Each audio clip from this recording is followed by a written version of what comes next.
Salut à tous et bienvenue dans ce déjà 20e épisode de Game Next Door. Et comme vous avez lu le titre, vous savez que dans ce 20e épisode, nous allons nous intéresser au réalisme. On va d'abord tenter de cerner un peu la notion et de voir comment elle est employée dans le jeu vidéo. Et comme d'habitude, on questionnera justement cet emploi, autant celui des joueurs que celui des éditeurs.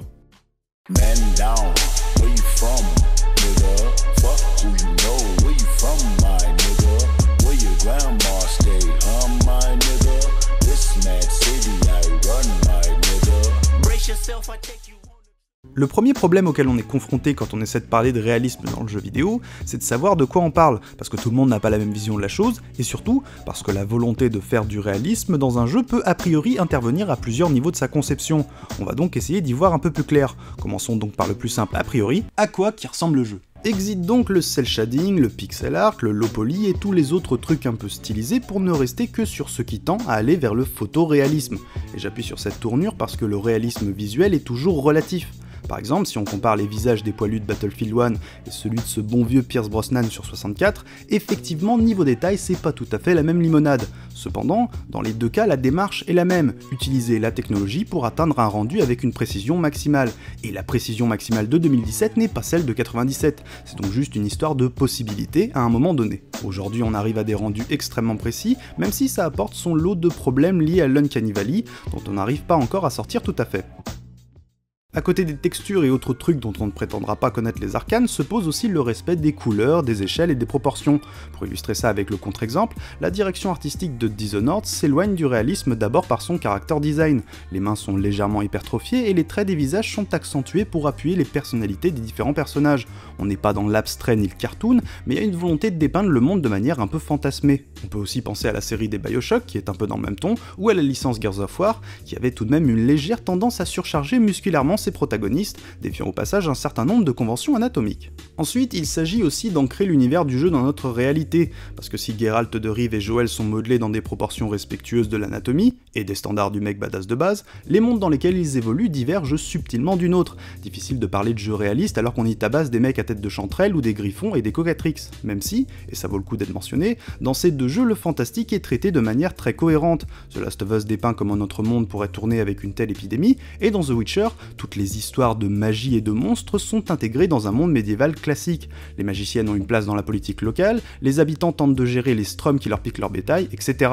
Un peu à la manière de Game of Thrones où la magie est plus synonyme de peur que de fascination, et en tant qu'audience on y croit, mais ce n'est certainement pas notre monde. Enfin, la tonalité du jeu doit aussi aller vers le réalisme. Et je vais peut-être m'expliquer sur ce que j'entends par tonalité. Par exemple, à la lueur des supposés principes qu'on a évoqués jusqu'ici, la série Uncharted semble tout à fait rentrer dans nos critères. Les graphismes sont très réalistes, ça se passe dans notre monde, et les personnages sont bien construits. Si bien que même ici, dans cette chronique nuancée, on s'est souvent amusé à se moquer du jeu pour sa fameuse dissonance ludonarrative, parce que Nathan Drake est dépeint comme un bon gars, alors qu'il zigouille une bonne pelletée de père de famille à chaque fois qu'il débarque dans un patelin. Mais en prenant un peu de recul, c'est une saga qui met beaucoup plus en avant le côté épique, presque chevaleresque de l'aventure. C'est un peu comme Indiana Jones, on est bien plus sur un truc bon enfant, divertissant, qui fait que même quand il abat froidement un pauvre autochtone, Harrison a juste l'air cool.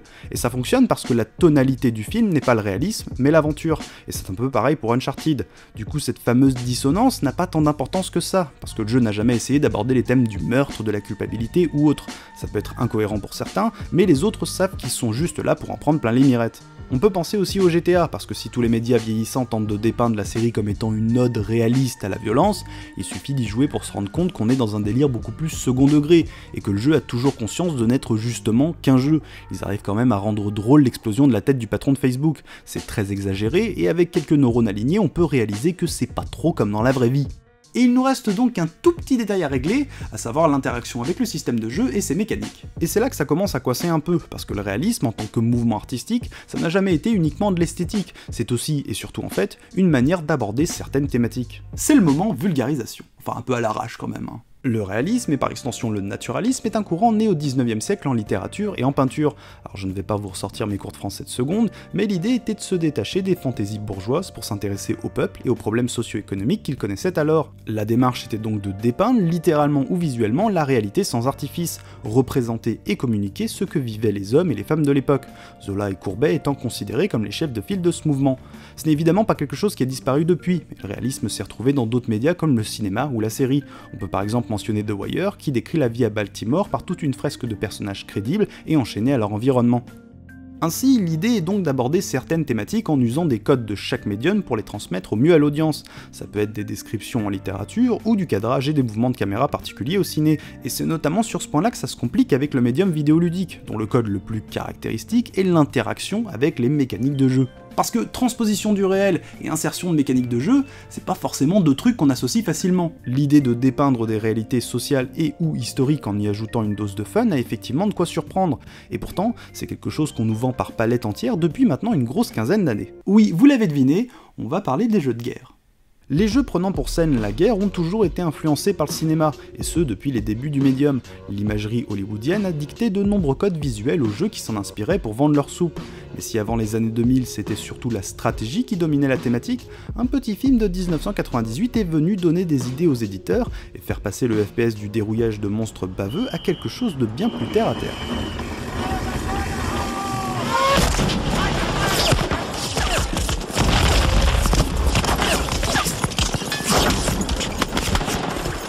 Après cette scène de débarquement qui est peut-être devenue encore plus culte que le film lui-même, toute une génération nourrie aux jeux vidéo s'imagine déjà libérer le monde en prenant d'assaut des bunkers nazis et en roulant sur les forces de l'Axe à bord d'un bon gros tank des familles. Souhait très largement exaucé puisqu'un an après le soldat Ryan, Medal of Honor débarque dans les chaumières, complètement imprégné de l'esthétique du film, ce qui est peu étonnant quand on sait que Spielberg est aussi derrière. Suivront ensuite les désormais connus Call of Duty et Battlefield pour s'engager dans une course à celui qui aura la plus grosse crédibilité. Si chaque année qui passe permet d'ajouter une fine couche de détails aux troufions qui s'y entretuent, les guerres dépeintes dans les dites licences se modernisent, notamment avec Modern Warfare qui en 2007 place le conflit dans des pays comme la Russie ou l'Ukraine, mais aussi dans un pays fictif du Moyen-Orient. On citera aussi Battlefield 2 qui nous plonge dans une troisième guerre mondiale contre la Chine et la coalition du Moyen-Orient, mais aussi à Medal of Honor qui en 2010 s'attaque à l'Afghanistan. Et bien sûr, tous ces jeux sont vendus à grande pompe de réalisme et d'immersion. On nous y envoie donc nettoyer des pays qui sont en ce moment même en conflit, et auxquels nous sommes largement exposés par cette petite fenêtre sur le monde qu'on appelle la télé. Pour renforcer le réalisme du terrain, les armes, véhicules et accessoires utilisés en jeu sont copiés sur le matériel militaire moderne. D'ailleurs tout ce bel outillage est élégamment mis en avant, que ce soit pendant les briefings ou les chargements. On travaille aussi sur l'ambiance visuelle et sonore, avec une imagerie proche des documentaires portrayant l'armée américaine, et avec un soin tout particulier dans le boom boom et les pampans. Le studio derrière Medal of Honor est même allé jusqu'à attacher des micros à des hélicoptères Apache pour enregistrer les sons de décollage et de mitraillage. Tout est donc mis en œuvre de la campagne de communication à la conception pour ancrer le petit occidental dans la guerre, la vraie, celle qui ruine des familles et distrait les gouvernements. À un ou deux petits détails près, parce qu'il s'agit tout de même de zigouiller des gens dans cette histoire, et que si sur certains aspects le réalisme est poussé à son paroxysme, en regardant d'un peu plus près on constate assez facilement à quel point on s'éloigne de la réalité pour permettre à cette proposition paradoxale qui est le fun dans la guerre de fonctionner.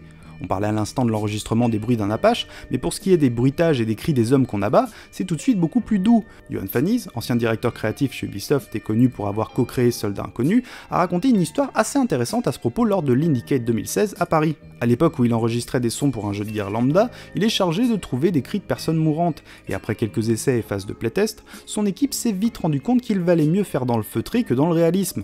En utilisant des râles d'agonie réellement crédibles, les playtesteurs ne voulaient tout simplement plus jouer après quelques frags. L'équipe s'est donc tournée vers des cris beaucoup moins marqués pour ne pas perturber le fun, et clairement, c'est une tendance dans absolument tous les jeux. Et oui, même dans Battlefield 1, c'est pas parce que c'est détaillé que c'est la réalité. Ensuite, le photoréalisme qui sert d'argument de vente à chaque trailer trouve aussi ses limites chez ceux qu'on doit tuer. L'animation scriptée du Silent Kill de Battlefield 3 avait notamment fait polémique, tant le regard des hommes qu'on égorgeait semblait empli de tristesse dans la compréhension de leur funeste avenir proche. Et vous noterez que la plupart ont le visage caché, là aussi pour limiter les dégâts. Parce que si c'est avant tout une limitation technique, la non-modélisation du visage des ennemis est aussi une manière de les déshumaniser pour faciliter les headshots qui s'enchaînent. Si ce n'est pas non plus un jeu hyper réaliste, Horizon par exemple planque le visage des ennemis humains derrière des masques, alors que les membres des tribus alliées, eux, sont à visage découvert. Et dans tous les aspects du design des jeux de guerre, on retrouve des petites combines de ce genre pour éviter justement aux joueurs d'être confrontés à des morts trop réalistes. Ça va de la disparition des cadavres jusqu'aux balles qui ne pénètrent pas les modèles 3D, en passant par le background des ennemis, parce que c'est tout de même plus confortable de tuer des nazis et des terroristes. Et loin de moi l'idée de défendre ces catégories de personnes, mais ça nous semble important de conscientiser ces procédés. Surtout que dans certains cas, beaucoup plus extrêmes on est d'accord, ces procédés sont employés à des fins un brin propagandistes qui font écho aux manipulations usées par les États en temps de guerre. Bon ok, et c'est quoi la morale? Que la guerre la vraie c'est mal? Merci Game Next Door. Alors pas vraiment, parce que je crois qu'on a tous plus ou moins dépassé ce stade de la réflexion.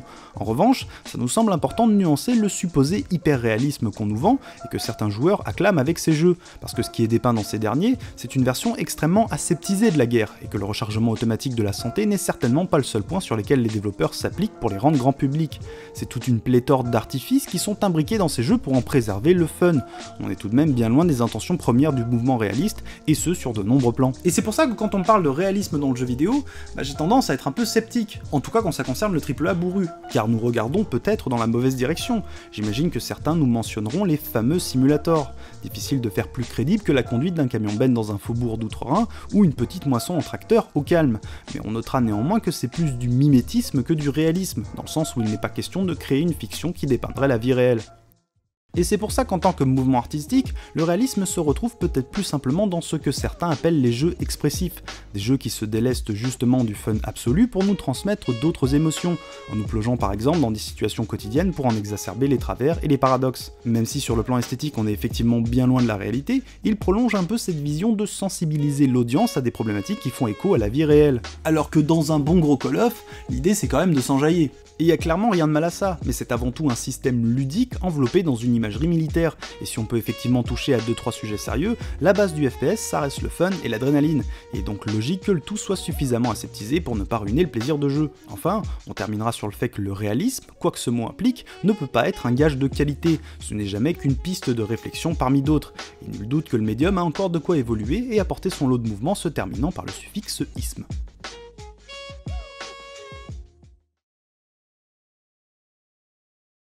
Merci d'avoir suivi cet épisode, pas forcément facile à construire, tant la notion de réalisme peut sonner de manière différente selon les personnes. On imagine qu'on discutera d'ailleurs de tout ça dans les commentaires. Chaque épisode de GND est financé sur Tipeee, on a besoin de ressources pour faire vivre l'émission, donc si vous avez la possibilité de nous soutenir, allez faire un tour sur notre page. A bientôt, et cœur sur vos manettes.